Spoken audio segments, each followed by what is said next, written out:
नमस्कार दोस्तों। आज मैं नवादा डिस्ट्रिक्ट के चार पांचों विधानसभा सीट के बारे में बात करूंगा।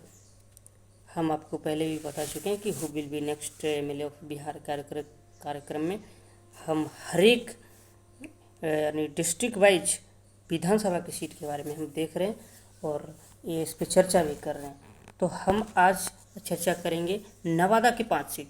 नवादा की 5 सीट कौन कौन है पहले ये बताएं तो राजौली है, नवादा है, गोविंदपुर है, हिसुआ है और वारसलीगंज है। ये 5 सीटें और हम बारी बारी से देखते हैं कि यहाँ पर किस पार्टी का डोमिनेंस है। और एक और चीज़ देखेंगे यहाँ पर कास्ट वाइज हम देखेंगे डोमिनेंस, किस कास्ट का डोमिनेंस है नवादा की सीट पे, और इससे पता चल जाएगा कि लोकसभा में क्या डोमिनेंस रहेगा। कुछ हद तक पता चल जाएगा क्योंकि लोकसभा की कभी कभी सीटें दूसरे डिस्ट्रिक्ट में भी चले जाते हैं। तो मैं सिर्फ यहाँ पर विधानसभा की सीटें के बारे में बात करूँगा। तो नवादा के पहला सीट हम बात करते हैं राजौली। राजौली में 2020 में यहाँ से आरजेडी के कैंडिडेट प्रकाश वीर जीते थे और 15 में भी प्रकाश वीर ही जीते थे और 2020 में 41% वोट ला करके प्रकाश वीर पहला स्थान हासिल किए थे और दूसरा स्थान बीजेपी के कन्हैया कुमार बीजेपी के कन्हैया कुमार, वो नहीं कांग्रेस के जो बड़े नेता हैं वो नहीं, बीजेपी के कन्हैया कुमार 34% वोट ला करके दूसरे स्थान पर रहे थे। यहाँ से कन्हैया कुमार पहले जीत चुके हैं, 10 में जीते हैं, 2010 में कन्हैया कुमार जीत चुके हैं। ये राजौली सीट जो है ये एससी सीट था, यानी शेड्यूल कास्ट का सीट था, तो प्रकाश वीर जीते थे। और हम एक बात और बताएं तो ये सीट पे राजौली सीट का दबदबा कहे तो बाबू लाल 4 बार यहाँ से विधायक बने थे, या हिस्ट्री की बात करें तो। और कास्ट हम देखें तो यहाँ दलित समाज के लोग ज़्यादा संख्या में रहते हैं। यहाँ पासवान जाति के लोग और चौधरी जाति के लोग ज़्यादा रहते हैं। इसके अलावा यादव भी यहाँ पर ठीक ठाक मात्रा में रहते हैं। तो ये हमने राजौली सीट के बारे में बात कर लिया।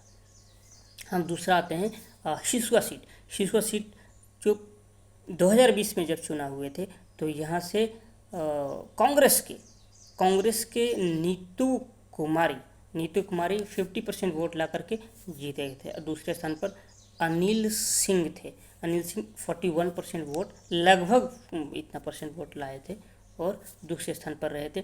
एक बात और बताया कि जब ये हिसुआ सीट शुरू में बना था यानी 57 में, तो यहाँ से पहली बार जीती थी ladies Rajkumari Devi first time 57 में।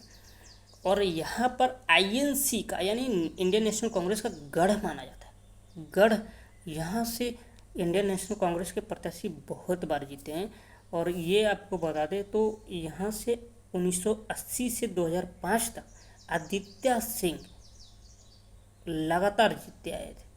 तो आप सोच सकते हैं कि कितना मजबूत रहा है आईएनसी के लिए यहाँ पर, यानी हिसुआ सीट की बात करें तो यहाँ से बीजेपी उसके बाद जीती है 2005 के बाद, लेकिन 2020 में नीतू कुमारी यहाँ से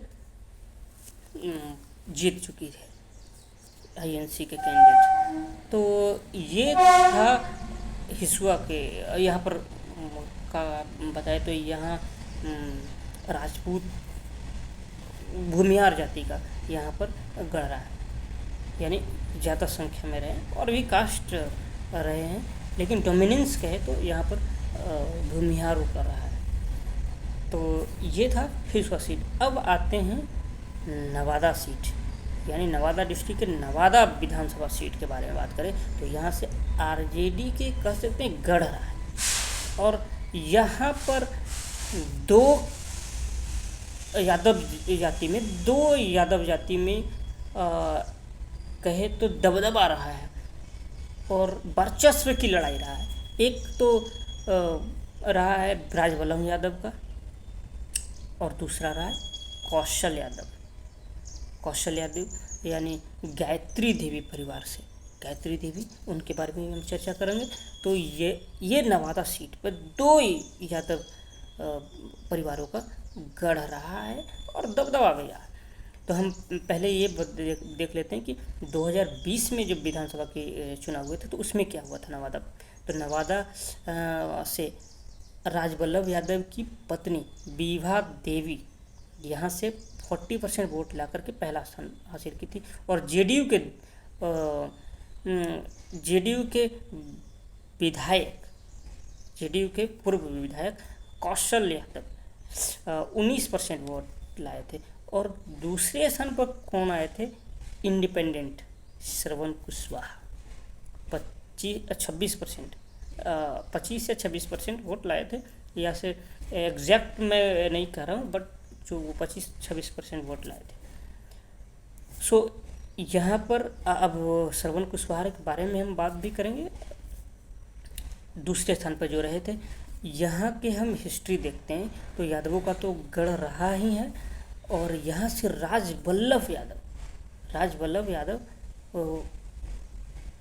ये पहले 95 में जीतते हैं। और आपको बता दें, राजवल्लभ यादव और उनके भाई कृष्णा यादव 1990 में बीजेपी के शैम्बुल से यहाँ जीत चुके हैं। नवादा की सीट की मैं बात कर रहा हूँ। राजवल्लभ यादव 95 में, 2000 में और 15 में भी जीत चुके हैं राजवल्लभ यादव।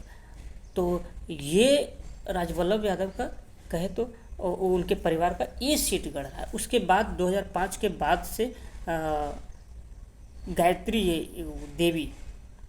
देवी के परिवार और कहे तो उनके पुतोह पूर्णिमा यादव वो यहाँ से 5 के बाद से जीत चुकी है। इंडिपेंडेंट भी जीती है और जेडीयू से भी जीती है। पूर्णिमा यादव जो कि कौशल यादव के वाइफ हैं। और कौशल यादव कौन है? गायत्री देवी के बेटे हैं। तो हम उनके बारे में भी चर्चा करेंगे। तो ये इस सीट पे 72 में कांग्रेस के शैम्बुल पर गायत्री देवी जो है यहाँ से जीत चुकी है पहले। तो हमने ये सब बातें कर ली। राजवल्लभ यादव के बारे में और बात कर ली। तो राजवल्लभ यादव जब 2015 में यहाँ से जीते थे नवादा सीट से, तब उनका एक केस चल रहा था पॉस्को एक्ट के तहत। नाबालिग के साथ रेप का मामला था और यहाँ उसके बाद उनको सज़ा मिला, आजीवन कारावास का सज़ा मिला। उसके बाद ये सीट वैकेट हुआ, उस यानी नवादा का सीट 2018 में उनको सज़ा मिला था। उसके बाद 19 में इलेक्शन हुआ तो यहाँ से कौशल यादव, पूर्णिमा देवी के पति और गायत्री देवी के बेटे यहाँ से जीत चुके थे 19 में। लेकिन उसके बाद जब 20 में चुनाव हुए तो फिर विभा देवी यानी राजवल्लभ यादव के पत्नी यहाँ से जीत चुकी है। अब हम आते हैं गोविंदपुर सीट में उल्टा रहा है। यानी जिस सीट पे पूर्णिमा यादव और गायत्री देवी यादव, कौशल यादव, इनका गढ़ रहा है गोविंदपुर सीट। ये जब 1970 में गायत्री देवी इंडिपेंडेंट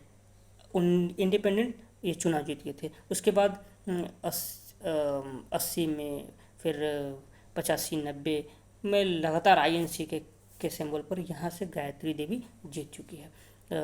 95 में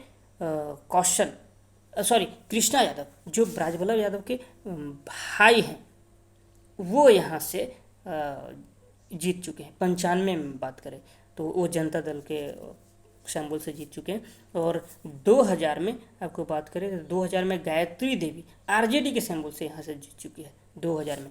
तो ये हो रहा है आपका गोविंदपुर सीट के बारे में। गोविंदपुर सीट अब हम आपको आए तो 15 में पूर्णिमा यादव आईएनसी के कैंडिडेट के रूप में यहाँ से जीत चुके हैं पूर्णिमा यादव। और 2020 में आपको बताएं तो आरजेडी एक मुस्लिम चेहरा को खड़ा किए थे, एमडी शायद कामद या कामरान, सॉरी मोहम्मद कामरान, यहाँ से उनको खड़ा किए थे और यहाँ से आरजेडी के कैंडिडेट जीत चुके थे 2020 की बात करें तो। ये था आपको और बता दें तो 2005 से लेकर 10 तक कौशल यादव, गायत्री देवी के बेटे, यहाँ से जीत चुके हैं।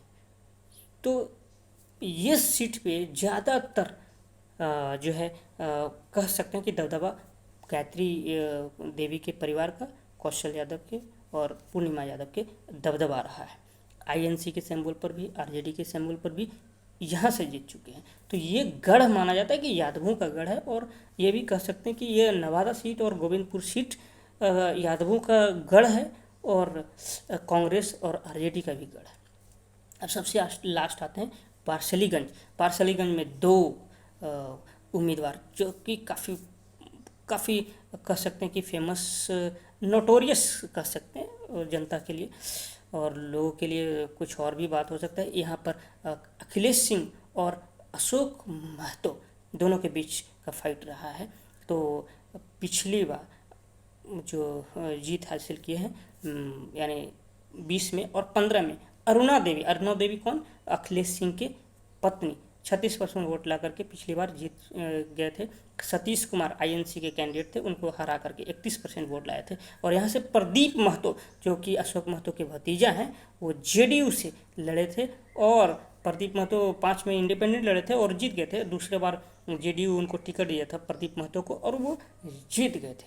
तो ये हम आपको बता दें तो बार्सलीगंज में 2 कुर्मी और भूमिहारों का गढ़ रहा है, और दोनों का वर्चस्व की लड़ाई रहा है। कभी प्रदीप महतो तो कभी अरुणा देवी। उससे पहले अरुणा देवी जीती, फिर प्रदीप महतो जीते, फिर अरुणा देवी जीती। इस तरह से चलता रहा। यानी बीजेपी के सिंबल से अरुणा देवी यानी अखिलेश सिंह के बाहुबली अखिलेश सिंह के पत्नी हैं, वो यहाँ से जीते। और दूसरी तरफ प्रदीप महतो, वो जो अशोक महतो के भतीजा हैं, वो 5 और 10 में जीते हैं।